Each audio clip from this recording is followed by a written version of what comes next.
Hello students. Today we will read the page number 6 of book Wisdom of Wings of Wisdom.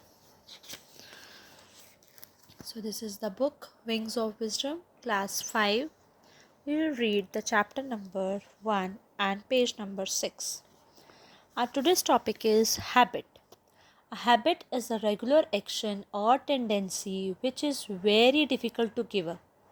It means habit मतलब आदत एक ऐसी चीज़ है जो बहुत डिफ़िकल्ट होती है, बहुत मुश्किल होती है छोड़नी. When we have a tendency to do something over and again. Habit और आदत का मतलब क्या होता है? वो चीज़ जो हम बार बार करते हैं. It naturally becomes our habit. जो चीज़ हम बार बार एक ही चीज़ को बार बार दोहराते हैं उसको बोलते हैं हैबिट, यानी कि आदत. It naturally becomes our habit. वो अपने आप ही बन जाती है. जो काम हम बार बार करेंगे वो अपने आप हमारी क्या बन जाएगी? हैबिट बन जाएगी, आदत बन जाएगी. Once a habit is acquired most probably it will stay with us through the life.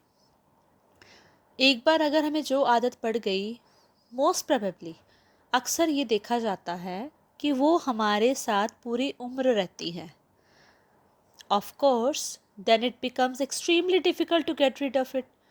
और ये बात भी सच है कि अगर वो आदत पूरी उम्र हमारे साथ रहेगी तो कई बार वो हमारे लिए मुश्किल भी पैदा कर सकती है और हमें उससे छुटकारा पाना बहुत मुश्किल हो जाएगा. टू गेट रिड ऑफ का मतलब होता है छुटकारा पाना.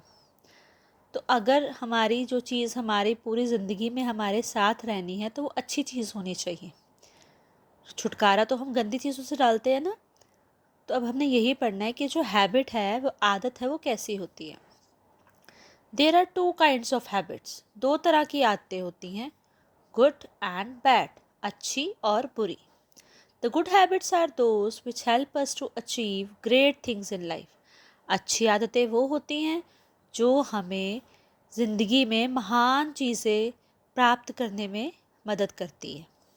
A person with such positive habits will surely be a success. और जो अच्छी आदतों को ग्रहण करता है वो ज़िंदगी में ज़रूर कामयाब होता है. The bad habits are those which make life dull. और बुरी आदतें क्या करती हैं? हमारी ज़िंदगी को बेरंग कर देती हैं.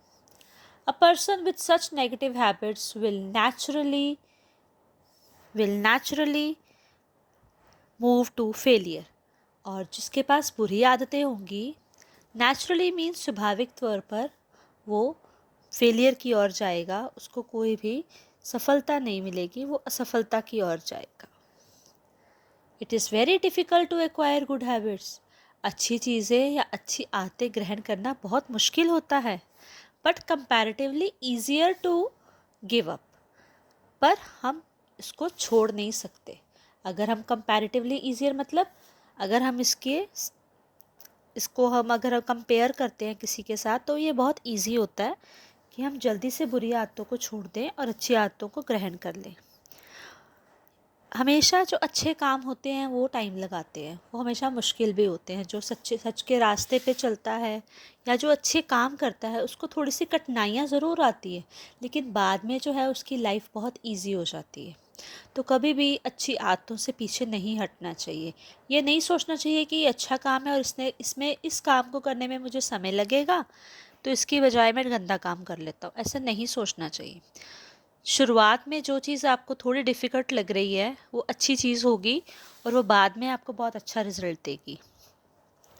इसकी मैं आपको एग्जांपल देना चाहूँगी.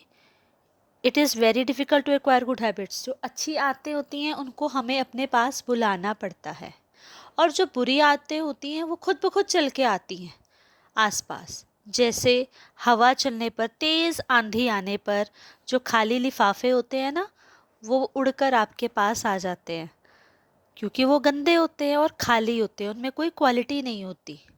वो भागकर उड़कर हमारे पास आ जाते हैं. लेकिन जो लिफाफा भरा होगा, गुणों से भरा होगा, गुड हैबिट से होगा, वो अपनी जगह पर वहीं रहेगा. तो जो गंदी आदतें होती हैं वो खाली लिफाफे की तरह होती हैं और जो अच्छी आदतें होती हैं वो भरे लिफाफे की तरह. अब चाहे आंधी आए, चाहे तूफान आए, जो गुड हैबिट्स वाला बंदा होगा वो तो वही रहेगा, और जो बैड हैबिट्स वाला होएगा वो उसके पास गंदी गंदी हरकतें और गंदे गंदे काम जल्दी से भाग के आएंगे, और उसको वो कामों में मज़ा भी आएगा, लेकिन बाद में उसके लिए क्या हो जाएंगे, फेलियर हो जाएंगे। तो नेक्स्ट लाइन है, on the other hand acquiring a bad habit is easier.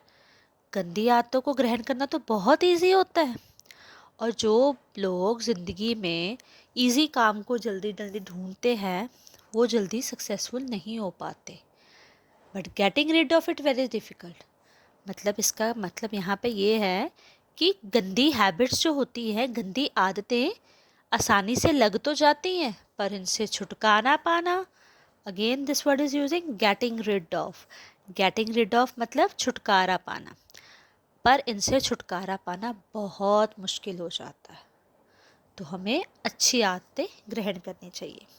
अब यहाँ पे देखिए, इस डायग्राम को देखिए, this diagram shows the development of habits. तो हैबिट्स हमारा जो है बाद में हमारा करेक्टर बन जाता है कि कैसे आपका व्यक्तित्व है।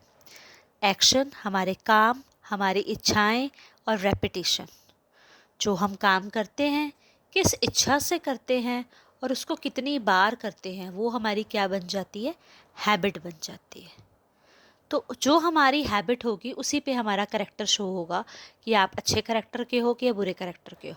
जो बंदा जैसा काम करता है उसका करेक्टर वैसे ही जाना चाहता है। ठीक है, तो हमें अच्छी आदतों को ग्रहण करना चाहिए और बुरी आदतों को हटा देना चाहिए, क्योंकि ये बाद में जाके हमारी लाइफ को प्रॉब्लम दे सकती है। ठीक है, नेक्स्ट पेज हमारा page number 7, best time to develop habits. अब हम ये सोचें कि हमें अच्छी आदतें और बुरी आदतें कब सीखनी चाहिए।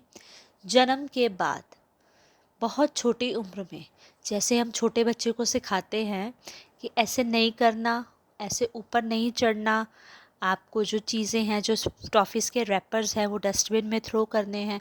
छोटी छोटी आदतें हम बच्चों को शुरू से ही, शुरुआत से ही, उसके बचपन से, चाइल्डहुड से सिखा सकते हैं।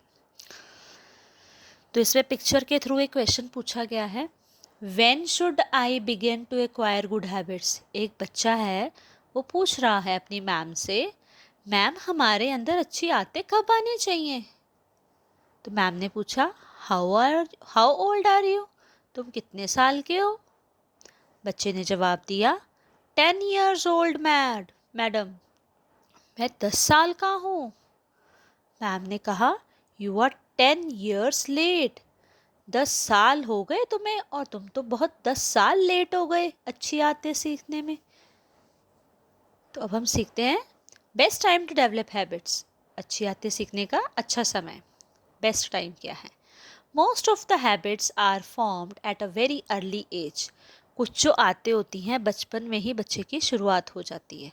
When one is young it is easy to acquire a habit. जब बच्चा छोटा होता है तो हमें कोई भी आदत जो है वो सीखनी बहुत ईजी लगती है। It is up to us to recognise and adopt good habits. ये हम पर निर्भर करता है कि हम उनको शुरुआत में ही पहचान लें कि ये अच्छी आदत है, या हमारे पेरेंट्स हमें गाइड कर दे कि ये अच्छी आदत है या बुरी आदत है, और अगर अच्छी आदत है तो हम उसको अडॉप्ट कर लें, ग्रहण कर लें। Even if we accidentally acquire bad habits, अगर मान लो कई बार गलती से हमें कोई गंदी आदत लग भी गई, they should be immediately removed, उसको जल्दी से हटा देना चाहिए। हमारे पेरेंट्स जो हैं, हमारे टीचर्स जो हैं, हमें ये सिखाते हैं, जब भी हम कोई बुरी बात या बुरी हरकत करते हैं तो हमें उसी वक्त वो टोकते हैं। तो टोकने का मतलब यही होता है कि वो आपको उस बुरी आदत से छुटकारा दिलवाना चाहते हैं। आपने देखा होगा बच्चों कि आपके घर में प्लांट्स लगे होते हैं, तो प्लांट्स के पास जो, जैसे फ्लावर वाला प्लांट है, तो उसके पास कई बार जो झाड़ियाँ से उग जाती है उनको बोलते हैं वीड्स, मतलब अनवांटेड प्लांट्स। वो प्लांट्स क्या करते हैं, वो बैड होते हैं, बैड हैबिट वाले होते हैं। अगर हमने शुरुआत में उन बैड वीड्स को, अनवांटेड प्लांट्स को नहीं उखाड़ा तो वो जो फ्लावर वाला प्लांट होता है उसको ख़राब कर देते हैं।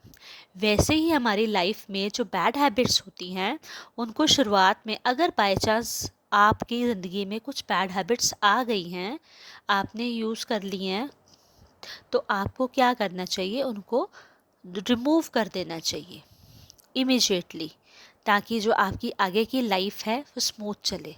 जैसे फ्लावर वाला प्लांट फ्लावर तभी देगा अगर वो अच्छे से ग्रो करेगा। अगर उसके साथ कोई झाड़ी वाला प्लांट उग गया या वीड्स अनवांटेड प्लांट्स आ गए तो वो उस पौधे को ख़राब करना शुरू कर देंगे। वैसे ही बैड हैबिट्स जो होती हैं हमारी ज़िंदगी को ख़राब करना शुरू कर देती हैं और हमारी जो लाइफ है वो फेलियर की ओर जाती है। इसलिए we should acquire good habits only. The habits we form at an early age ultimately shape our character. जो चीज़ हम बचपन से सीखते हैं वो हमारी ज़िंदगी भर हमारे चरित्र का निर्माण करती है। चरित्र मीन्स कैरेक्टर, कि आप कैसे हो। जैसे कुछ बच्चों को बचपन से आदत सिखा दी जाती है कि घर में अगर कोई भी गेस्ट आए